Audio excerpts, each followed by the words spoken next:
Indian voter के पास right to elect है, वैसे ही राइट टू रिकॉल भी होना चाहिए। अगर देश का मतदाता अपने नेताओं को हायर कर सकता है तो वो नेताओं को फायर करने की शक्ति भी उसे मिलनी चाहिए। Right to recall is a mechanism that empowers the voters to de elect a neta representative before the tenure ends if he fails to discharge his और हर ड्यूटी। सर, हम एमपी एमएलए चुनते हैं, उसके बाद अगर वो काम ना करे, अपने वादे भूल जाए, जनता से दूर हो जाए, तो 5 साल तक इंतजार करने के अलावा जनता के पास कोई ताकत नहीं है। कोई इंटरिम प्रोविजन नहीं, कोई अकाउंटेबिलिटी नहीं, कोई परफॉर्मेंस रिव्यू नहीं, कोई करेक्टिव ऑप्शन नहीं। चुनाव से पहले नेता जनता के पीछे और चुनाव के बाद जनता नेता के पीछे।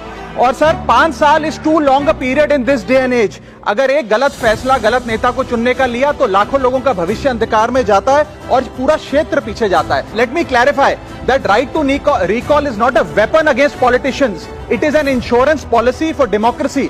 और भारत के संविधान में जब आप राष्ट्रपति को इंपीच कर सकते हैं टेन्योर के दौरान, उपराष्ट्रपति को हटाने का प्रावधान है, जजों को इंपीच करने के लिए प्रोसेस लेट डाउन है, यहां तक कि रूलिंग गवर्नमेंट के खिलाफ नो कॉन्फिडेंस मोशन लाकर आप सरकार बर्खास्त कर सकते हैं। तो एमपी एमएलए अगर आपका नॉन परफॉर्मिंग है तो उसको हटाने के लिए क्यों नहीं राइट टू रिकॉल मतदाता को देना चाहिए।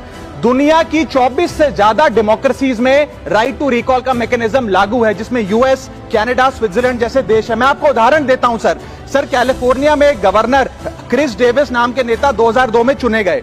उनके कार्यकाल में मैसिव पावर कट हुए, एनर्जी क्राइसिस हुआ, बजट की मिसमैनेजमेंट और गन शूटिंग की वारदातें हुई। उसके चलते 1.3 मिलियन कंस्टिट्यूएंट्स ने एक पिटीशन साइन करके दी कि इन्हें रिकॉल किया जाए। वहां के चुनाव आयोग ने रिकॉल वोट कराया 7 अक्टूबर 2003 को और 55% मतदाताओं ने वोट किया कि इस नेता को बर्खास्त किया जाए। ग्रे डेविस को हटाया गया और आर्नल्ड श्वार्ज़नेगर को वहां पे गवर्नर बनाया गया। सर, मैं बता दूं कि हिंदुस्तान में भी इसका प्रेसिडेंट है।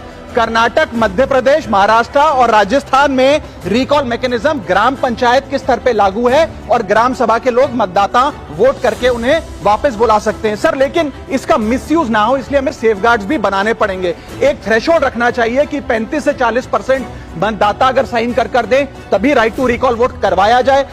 नेता को 18 महीने के लिए परफॉर्मेंस पीरियड देना चाहिए, कूलिंग ऑफ पीरियड, जिसमें उसे ना हटाया जाए। स्पेसिफिक ग्राउंड्स फॉर रिमूवल होने चाहिए ताकि फ्रिवलेस ग्राउंड्स ना हो और रिकॉल कम से कम 50% वोटों के बाद हो। ऐसा होगा तो पार्टियां भी ऐसे लोगों को टिकटें देंगी जो परफॉर्मर्स हो, ना कि नॉन परफॉर्मिंग एसेट, और भारत की डेमोक्रेसी मैच्योर होगी, सिटीजन एम्पावरमेंट बढ़ेगा and recall will give the voter the power to fix that right now sir.